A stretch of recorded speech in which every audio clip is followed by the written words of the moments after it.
Olá, tudo bem? Seja bem-vindo a este canal. E a mensagem de hoje é: você conhece a pessoa do Espírito Santo? Antes de começarmos essa mensagem, se inscreva no canal, ativa o sininho das notificações. Então vamos lá. Quando falamos sobre o Espírito Santo, muitos pensam imediatamente em poder, dons, fogo, emoções, experiências e manifestações. Mas isso, embora seja real, não é a essência do Espírito Santo. A essência do Espírito Santo começa através de uma pergunta: quem é o Espírito Santo? Muita gente trata o Espírito Santo como força, energia, sensação ou um vento espiritual e até mesmo um auxiliador. Isso acaba sendo um pouco equivocado, mas também é perigoso, pois a Bíblia revela que o Espírito Santo é Deus, tem atributos de uma pessoa, é presente na criação, é ativo na redenção, habita na igreja, guia o povo de Deus, exalta a Cristo, sonda os corações, sela os salvos, consola os aflitos, santifica os pecadores e é convencedor para Cristo Jesus do mundo. E se ele é tudo isso, então tratá-lo de forma força, energia, sensação, vento espiritual acaba sendo um erro grave. Eu estou aqui trazendo 8 pontos sobre a pessoa do Espírito Santo. Primeiro ponto: o Espírito Santo é Deus. Em Atos 5, 3 e 4 diz assim: disse então Pedro, Ananias, por que encheu Satanás o teu coração para que mentisses ao Espírito Santo e retivesses parte do preço da herdade? Versículo 4. Guardando não ficava para ti, e vendida não estava em teu poder, porque formaste este desígnio em teu coração. Não mentiste aos homens, mas a Deus. Então percebemos que nesses 2 versículos, o apóstolo Pedro usa a palavra Espírito Santo e Deus como equivalentes. No versículo 3, ele fala mentir ao Espírito Santo, e no versículo 4, não mentiu a homens, mas a Deus. Então, o que isso significa? Para o apóstolo Pedro, o Espírito Santo e Deus é a mesma coisa. Então, o Espírito Santo não é uma parte de Deus, ele é Deus para o apóstolo Pedro.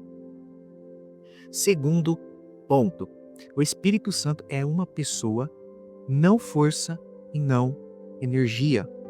Em Efésios 4:30 diz assim: e não entristeçais o Espírito Santo de Deus, no qual estáis selados para o dia da redenção.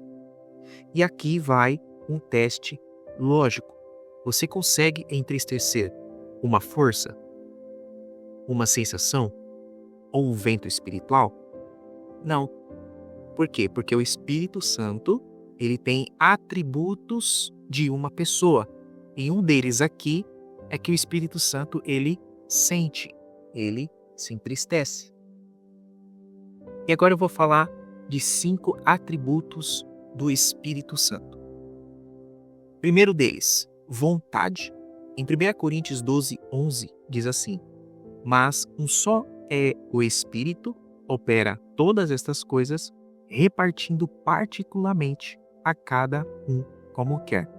Então aqui vemos que o Espírito Santo, ele tem vontade, porque o Espírito opera todas estas coisas, repartindo particularmente a cada um como quer. Então ele tem vontade. Segundo, ele fala. Então em Atos 13:2 diz assim: e servindo eles ao Senhor e jejuando, disse o Espírito Santo: apartai-me a Barnabé e a Saulo para a obra a que eu os tenho chamado. Então você percebe que nesse segundo atributo, o Espírito Santo, ele fala. Terceiro atributo, ensino. Em João 14:26 diz assim: mas aquele Consolador, o Espírito Santo, que o Pai ensinará em meu nome, esse vos ensinará todas as coisas e vos fará lembrar de tudo quanto vos tenho dito. Então o Espírito Santo, ele ensina e nos lembra de tudo aquilo que o Senhor Jesus nos ensinou. Quarto atributo, intercede. Em Romanos 8:26 diz: e da mesma maneira também o Espírito ajuda nas nossas fraquezas, porque não sabemos o que havemos de pedir como convém, mas o mesmo Espírito intercede por nós com gemidos inexprimíveis. Então percebemos aqui que o Espírito Santo, ele intercede por nós. E o quinto atributo é sente, o sentir ou entristecer. Então Efésios 4:30 diz: e não entristeçais o Espírito de Deus, no qual estáis selados para o dia da redenção. Então, 5 deles aqui é a vontade, a fala, o ensino, intercede, sente. Então, temos agora uma perspectiva mais ampliada sobre o Espírito Santo. Não podemos tratar o Espírito Santo como uma coisa, pois isso impede de ter intimidade com ele. Terceiro ponto, o Espírito Santo age na salvação. Em João 16, versículo 8, diz assim: ele convencerá o mundo do pecado, da justiça e do juízo. Então, alguns cristãos aqui, eles presumem que decidiram vir para Jesus. Mas, honestamente, foi o Espírito Santo que convenceu eles a aceitarem a Jesus, a vir para Jesus Cristo. Então, o processo do Espírito Santo aqui é que ele convence do pecado, da justiça e do juízo. Convence do pecado porque mostra que o homem é pecador e a queda da humanidade. Da justiça porque mostra Cristo como suficiente, salva, liberta e limpa dos pecados através do sangue. E do juízo porque mostra o dia da sua volta e também o destino se rejeitar a Cristo Jesus. Quarto ponto, o Espírito Santo habita no crente.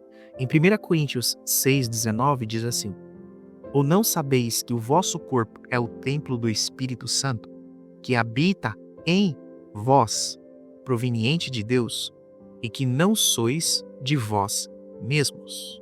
Então percebemos aqui que o próprio Deus, que o próprio Espírito Santo habita dentro do crente. E isso surge uma pergunta: se o Espírito Santo habita em nós, por que tantos cristãos vivem como se estivessem espiritualmente órfãos? E eu queria dizer que pode ser uma combinação de uma falta de compreensão teológica ou a negligência de práticas espirituais, a oração, a palavra, o jejum, ou barreiras emocionais ou relacionamentos que não faz parte da vontade de Deus. Quinto ponto, o Espírito Santo nos guia e ensina.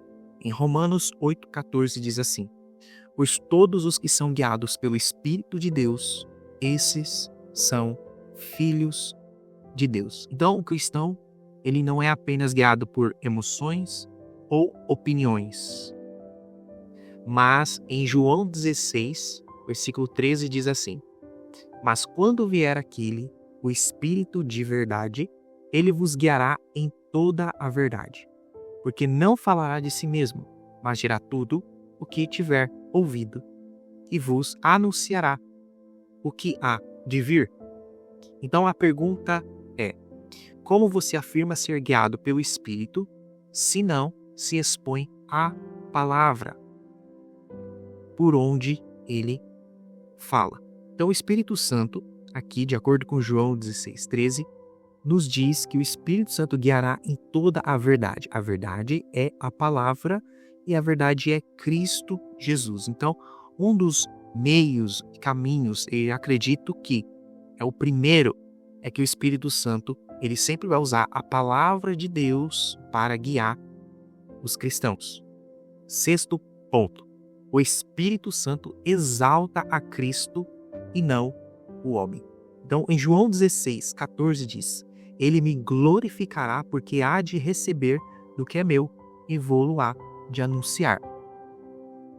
Se uma manifestação espiritual ou uma pregação poderosa exalta o pregador, a igreja, a emoção, a experiência, mas não Cristo Jesus, a gente deduz que isso não é obra do Espírito Santo. Por quê? Porque o Espírito Santo, ele sempre vai glorificar Jesus. Não estou menosprezando a manifestação, não é isso. É que no final de tudo, Jesus tem que ser glorificado. A função do Espírito Santo é levar a igreja, é levar o povo a glorificar a Jesus Cristo. Sétimo ponto. O Espírito Santo transforma o caráter. Então, em Gálatas 5:22-23, diz assim: mas o fruto do Espírito é amor, alegria, paz, paciência, amabilidade, bondade, fidelidade, mansidão e domínio próprio. Contra essas coisas não há lei.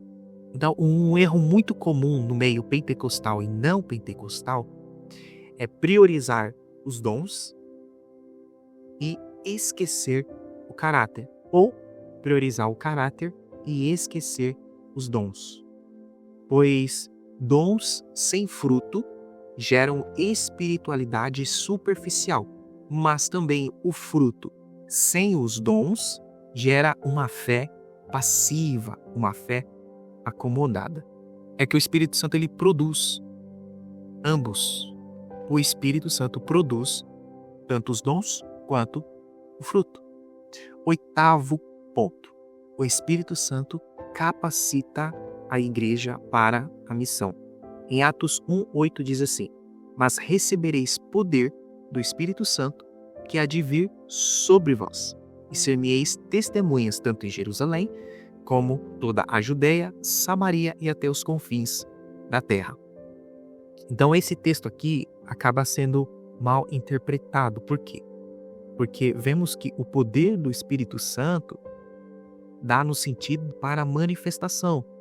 Está correto, porque a palavra poder aqui é dunamis, mas esse poder tem um objetivo, que é ser testemunha de Cristo Jesus. Então o poder é para ser testemunha de Jesus Cristo, para você evangelizar, testemunhar Cristo Jesus por onde você for.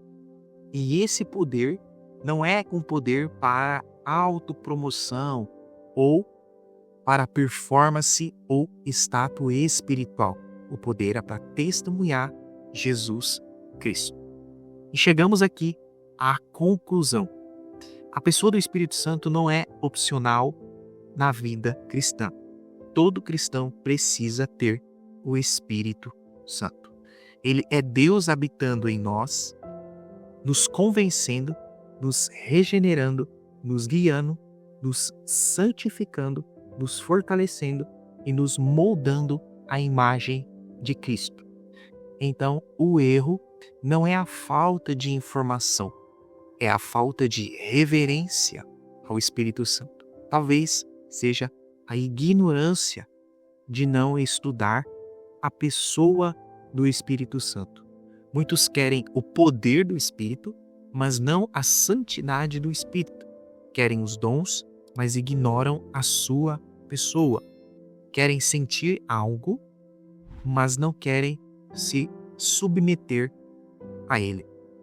Então, se você gostou desse vídeo, se inscreva no canal, ativa o sininho das notificações e até o próximo vídeo.